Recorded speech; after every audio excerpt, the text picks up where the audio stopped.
ಸೋಪಾನ 6 ಮಹಾವೀರ ಮಹಾದರ್ಶನದ ಗರ್ಭಾವತರಣ ಕಲ್ಯಾಣ ಸಂಪುಟದ ಒದಗಿಹುದು ಕಾಲಲಬ್ಧಿಯು ತೀರ್ಥಂಕರನು ಅವತರಿಸಲು.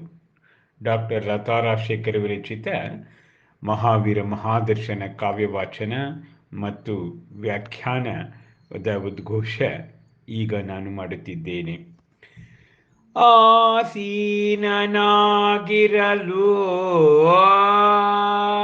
ಆಸೀನನಾಗಿರಲು ಅರಸ ಸಿದ್ಧಾರ್ಥನು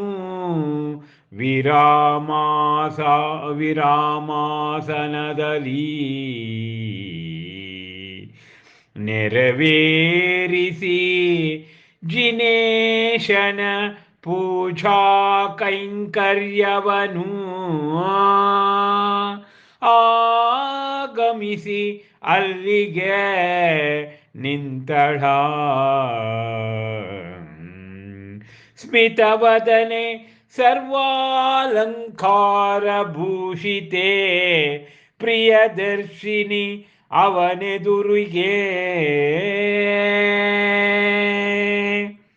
ಪಸರಿಸಲು ಸುತ್ತಲೂ ಅವಳ ಸೌಂದರ್ಯ ಕಾಂತಿಯು ಜಗ್ಗನೆ ಬೆಳಗಿದಂತಾಗಿ ಸಿದ್ಧಾರ್ಥನ ಎದೆಯು ಅರಮನೆಯು ನಸುನಗುತ ಮೇಲೆದ್ದು ಹಿಡಿದವಳ ಕೋಮಲ ಕರವನು ಇಂತೆಂದನ ದೊರೆಯು ಮಿಂಚುತ್ತಿರಲವನ ಕಂಗಳಲಿ ಒಲವು.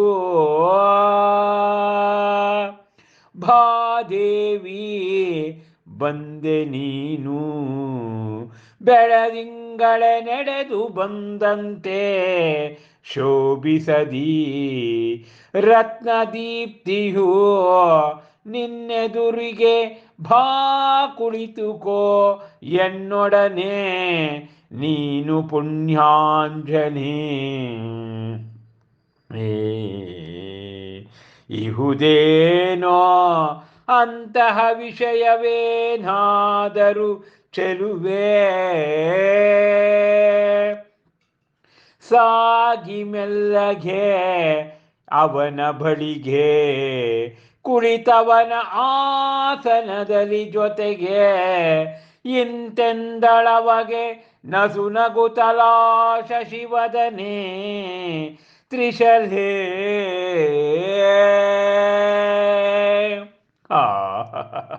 ಆರಂಭದಲ್ಲಿ ಪ್ರಿಯದರ್ಶಿನಿ, ಅಂತ್ಯದಲ್ಲಿ ತ್ರಿಶಲೆ.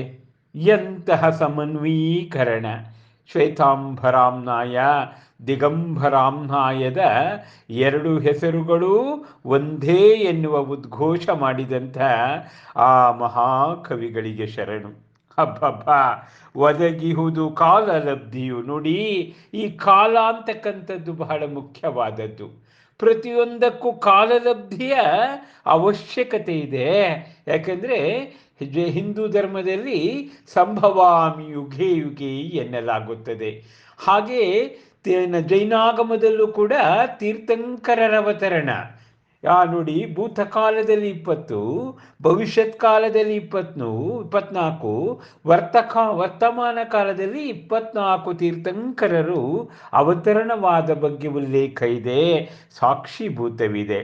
ಹೀಗಿರುವಾಗ ಇಲ್ಲಿ ಸೋಪಾನ 6ರಲ್ಲಿ ಮಹಾಕವಿಯತ್ರಿ ಡಾಕ್ಟರ್ ಲತಾ ರಾಜಶೇಖರ್ ಅವರು ಹೇಳುತ್ತಿದ್ದಾರೆ, ಅಬ್ಬಬ್ಬಾ, ಆ ಸಿದ್ಧಾರ್ಥ ಮಹಾರಾಜ ತನ್ನರಮನೆಯಲ್ಲಿ ಆ ವಿರಾಮಾಸನದಲ್ಲಿ, ಅಂದರೆ ವಿರಾಮ, ತನ್ನ ವಿರಾಮದ ಸದುಪಯೋಗವನ್ನು ಮಾಡಲಿಕ್ಕೆ ಅವನು ವಿರಾಮಾಸನದಲ್ಲಿ ಕುಳಿತಿದ್ದಾನಂತೆ. ಜಿನೇಶನ ಪೂಜಾ ಕೈಂಕರ್ಯವನ್ನು ಆಗಮಿಸಿ ಜಿನೇಶನ ಆ ಶ್ರೀಮುಖ ದರ್ಶನವನ್ನು ಮಾಡಿದಂತಹ ಆ ಪ್ರಿಯದರ್ಶಿನಿ ಅರ್ಥ ಆ ತ್ರಿಶಲೆ ಆ ಶ್ರೀಮುಖ ದರ್ಶನವನ್ನು ಮಾಡಿದಂತಹ ಸ್ಮಿತವದನೆ. ಸ್ಮಿತ ಅಂದರೆ ಮಂದಹಾಸ, ಮಂದಹಾಸವನ್ನು ಹೊಂದಿರತಕ್ಕಂಥ ತ್ರಿಶಲೆ, ಆ ಪ್ರಿಯದರ್ಶಿನಿ, ಆ ಆತನೆದುರು, ಆತ ಅಂದರೆ ಸಿದ್ಧಾರ್ಥನ ಎದುರು ಬಂದು ನಿಂತಿದ್ದಾಳಂತೆ. ಹಬ್ಬ, ಅವಳು ಬಂದ ತಕ್ಷಣ ಅವಳ ಸೌಂದರ್ಯ ಕಾಂತಿಯ ಪಸರಿಕೆ ಪ್ರಸರಣವಾಗ್ತಾ ಇದೆಯಂತೆ.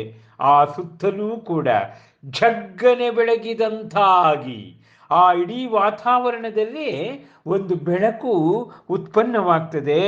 ಸಿದ್ಧಾರ್ಥನೆದೆಯ ಅರಮನೆಯು, ಇಡೀ ಸಿದ್ಧಾರ್ಥನ ಋಣ್ಮನ ಹಾಗೂ ಸಿದ್ಧಾರ್ಥನ ಅರಮನೆಯಲ್ಲೇ ಒಂದು ಬೆಳಕಿನ ದರ್ಶನವಾಗ್ತದೆ.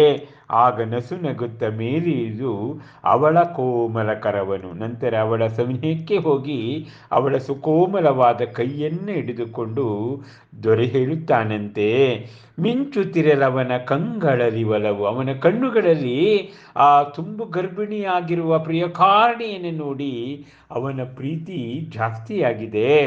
ಆಗ ಹೇಳುತ್ತಾನಂತೆ, ಭಾದೇವಿ, ನೀನು ಬೆಳದಿಂಗಳ ಪ್ರತಿರೂಪದಂತೆ ಬಂದಿರುವೆ. ನೀನು ನೀನು ರತ್ನ ಮುತ್ತು ಮುತ್ತು ಮುತ್ತು ಮಾಣಿಕ್ಯ ವಜ್ರಗಳ ನವರತ್ನಗಳ ದೀಪ್ತಿ, ಅದರ ಬೆಳಕು ನನ್ನ ಎದುರಿಗೆ ಬಂದು ನಿಂತಂತಾಯಿತು. ಬಾ, ಕುಳಿತುಕೋ ಎನ್ನೊಡನೆ, ನನ್ನ ಬಳಿ ನೀನು ಆಸೀನನಾಗು. ನೀನು ಪುಣ್ಯಾಂಚನೆ, ನೀನು ಪುಣ್ಯದ ಫಲ ನೀನು ಅಂತ ಹೇಳಿ, ಇದೇನು ಅಂತಹ ವಿಷಯ, ಏನಾದರೂ ವಿಷಯ, ಯಾಕೆಂದರೆ ಪ್ರಾತಃ ಕಾಲವೇ ಅವಳ ಆಗಮನವಾಗಿದೆ. ಆ ಶ್ರೀಮುಖ ದರ್ಶನವಾದ ತಕ್ಷಣ ಏನಾದರೂ ವಿಷಯ ಇದೆಯೇ ಎಂಬುದಾಗಿ ಕೇಳಿದ. ಹಾಗೆ ಸಾಗಿ ಮೆಲ್ಲಗೆ ಅವಳು ಅವನ ಬಳಿಗೆ ಹೋಗಿ ಅವನ ಆಸನದಲ್ಲಿ ನಗುತ್ತ ಕುಳಿತುಕೊಳ್ಳುತ್ತಾಳಂತೆ ತ್ರಿಶಲೆ. ಹಬ್ಬ, ಎಂತಹ ಮನೋಜ್ಞವಾದಂಥ ಕಾವ್ಯ ಇದು.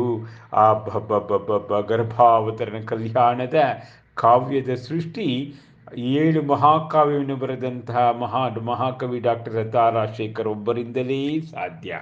ಅಬ್ಬಬ್ಬಬ್ಬಬ್ಬಬ್ಬಬ್ಬಬ್ಬ.